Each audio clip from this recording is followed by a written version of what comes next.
We're good. Okay, now we'll go to the next question, and this would be the candidate opening statements. This is about your campaign, your platform, the issues you think that are important for the city of Riverside and Ward 1 and the North Side. And since this is a North Side based group here, River Heritage Alliance, we're particularly interested to hear about that. But people are here from all over Ward 1 and possibly elsewhere in the city. So, we've got 5 minutes each, and I guess this time it will be Erin's turn to go first. Now the time to start, Keith? All right. So in 2013, I decided to learn how to run, like jogging. I never tried to do anything like that before. I decided that I would teach myself to run a 5K. And the way that I did it was trying to run one more block further each day than I had run the day before. And even though I was training for a 5K, my mother kept accidentally referring to this as my marathon. Now I'm doing a different kind of running for city council here in Ward 1. But this isn't my marathon. This is ours. We are in a historic moment in our city. Potentially 4 new council members and a new mayor. An opportunity to bring new skill sets to the table, a chance to approach old problems in new ways. And we do have some enormous challenges that didn't grow up overnight. They are years in the making. Addressing homelessness. In our 2019 Quality of Life survey, residents reported a 39% decrease in satisfaction in the way that our city is addressing homelessness within the last 6 years. We have a $600 million unfunded accrued liability for the pension. We have a city budget that, when we look at the general fund, is in the red this year, will be in the red for the next 4 years, a city that's headed toward insolvency. Departments asked to make cuts across the board.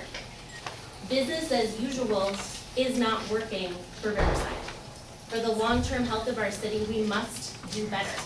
And that will mean putting Riverside on the map, tapping into the brainpower of the 55,000 plus college and university students who are here to solve our biggest challenges, making sure that there are jobs here that provide a living wage and a long-term security, leaning into being the city of arts and innovation to spur economic development, and diversifying our revenue streams. On City Council, as I mentioned, I'd like to invest in neighborhoods. Everyone wants to feel secure and connected where they live. Some neighborhoods get developments like the Food Lab downtown that provide opportunities for entrepreneurs, for families, young families like mine, for economic development in the neighborhood. And other neighborhoods like this one are also getting developments, such as a 308,000 square foot warehouse across the street from soccer fields where children play. When I talk to neighbors on Columbia, the windows rattle when big trucks go by. The foundations of people's homes are crumbling. Not to mention the fact that, due in part to truck traffic, as a region, we have the worst air quality in the nation for 19 of 20 years running. Homelessness is one of the biggest issues we are facing as a city, from the drain on public safety resources to the lack of shelter beds, to the neighbors who worry that their house will go up in flames from an unmanaged river bottom. We need to implement short, medium, and long-term solutions to work across sectors, across the region, build strong partnerships to access the resources to implement those solutions. And specifically, as Desmond Tutu has said, we can only pull people out of the river for so long before we have to look upstream and say, what is throwing all of these people into the river? And that is what a good policymaker does. The long-term, the upstream work. Because it isn't just about running one more block. It's about setting thoughtful policy for generations in our city. I have the experience Riverside needs now and the energy to set thoughtful policy. I look forward to sharing more with you about that this evening. Okay, thank you very much. And Mike, you've got the floor. Okay, thank you. As I mentioned, I've been your council member for 12 years now. I served as one of the original 9 appointees to the city's Community Police Review Commission, which was created in 2000 after a terrible incident over in Ward 3. I served 2 terms on that commission. For 3 years, I served as chair of the commission. That, I think, helped set me up to be better understanding of how city government works. I worked with Southern California Edison for many years. I worked directly with local government. For about 5 years, I was responsible for the County of San Bernardino and 19 incorporated cities, including this one, representing the company.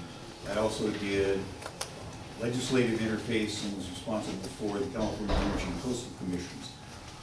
But the learning of how local government works and what it needs, what does work and doesn't work in terms of trying to accomplish something, I thought was very helpful, and it did help me come up to speed more quickly when I was elected back in 2007. No matter how much you know or think you know, when you walk into a job like being a council member, you have no idea how much you don't know. I really didn't. And you are learning constantly for at least the first year and probably the first term,